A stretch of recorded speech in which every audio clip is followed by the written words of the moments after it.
And this is Tony Lee. Oh, I'm Amy Moss. And we are reenactors somewhat. And I don't reenact anything, I just hunt and camp a lot. But we're talking about today, or tonight, about a man that's buried over here. His name was Benjamin Buckman. He was born in 1759, just outside Boston, Massachusetts. He fought in the Revolutionary War from 1775 till 1783 when the war ended. He then took his family. He had 3 kids, 3 children, himself and his second wife, and they all went to England because there wasn't anything to make money of in this country. Jobs were poor, and unless you had land, you weren't going to raise a family. And at that time, there were some people here that didn't want us to get the land, and I understand that totally. But anyway, they have them get the land. And he then went to England and got him. If anybody wants to sit down, there's 3 chairs open. Okay. Anyway, he took his family to England, where there was some money, and he started a hat manufacturing business, and he became pretty wealthy. But by the time the War of 1812 came around, he said, "The hell with this. I'm going to go back to America because I will not be conscripted into the army under George, crazy German George, the King of England. I hate the man." So he did. He came back here. He acquired a merchant ship, and they did pretty good. There's a couple chairs up front if you'd like to sit. But anyway, he acquired a merchant ship out of Philadelphia, and he did pretty well there. Finally, in Philadelphia, there had been a terrible cholera epidemic, and rather than wake up dead, he decided to move the whole family to this part of the country, which he did in 1820. And he then got land in Washington County, Indiana, up around Salem. He was let me digress a bit. He was a sergeant. He was for George Washington. He was he was like first sergeant. And he handled a lot of stuff that George didn't want to fool with or whatever. Or he would dictate letters to Benjamin and they'd take them off. Anyway, he then, after he moved here, he and his family worked the land up around Salem. Then, this was after the War of 1812, so the land was open then.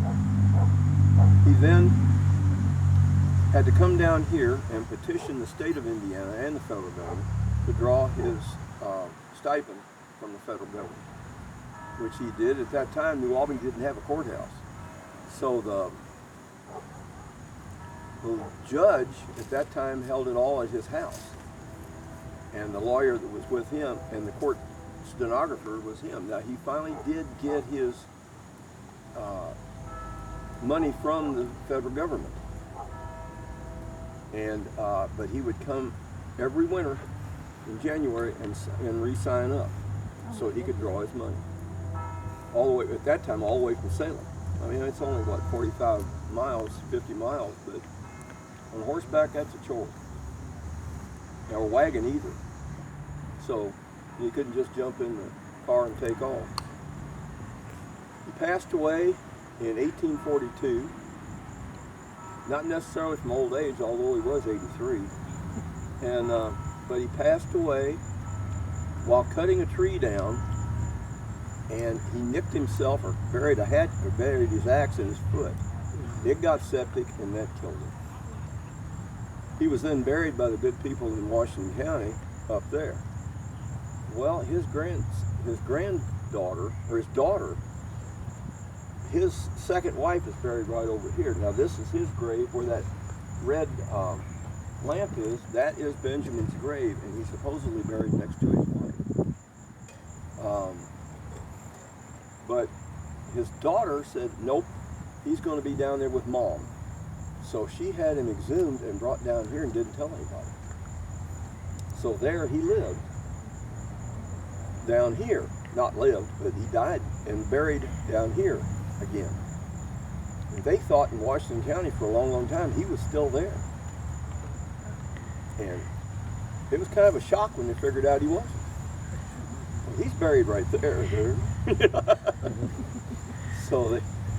But he was buried twice, so he said you can't keep a good soldier down. And he was a good man. The war itself, I'm dressed as a frontiersman, actually a rifleman with Nathaniel Green's unit. They were the Corps riflemen then. My rifle's over behind the tree right now. But they fought. He's also, Buckman was also involved in the taking, or tried to take, Quebec away from the British. Because they figured, people in this country says, on to Quebec. We'll take it away from them. We'll have Canadians fighting for us. The French didn't care. They already gotten beat once, twice by the British, so they didn't want to do it again. They didn't go to the flag of the United States. They did what they had to do. And he was taken prisoner, along with several other men, where he was prisoner for years. Or for about years, about 6 to 8 months. And he was finally repatriated in prisoner swap. And he then came back in the cold winter, came back to Washington. He had also crossed the Delaware he'd also crossed the Delaware and invaded Trenton with Washington. Supposedly, when they put him in the boats, the horses were stomping around, so they put rags on their feet, and it was his idea to do that. Probably old blankets or whatever, but and they took him across, and it was very quiet when they went into Trenton and routed and took prisoners of the Germans. He then went back across the Delaware into Pennsylvania, or from Pennsylvania into New Jersey, and that's when they went against Princeton and took it. Then as far as I can tell, that's when he went north. It was a terribly, terribly cold winter that year. And, well, all of them were back then, I guess. But he did survive, and all the people he was prisoners with, a lot of them survived. And a lot of the British tried to get him to turn their coats and go with the British, and they just refused. And the head jailer said, you give me these men, I will storm the gates of hell and take the devil.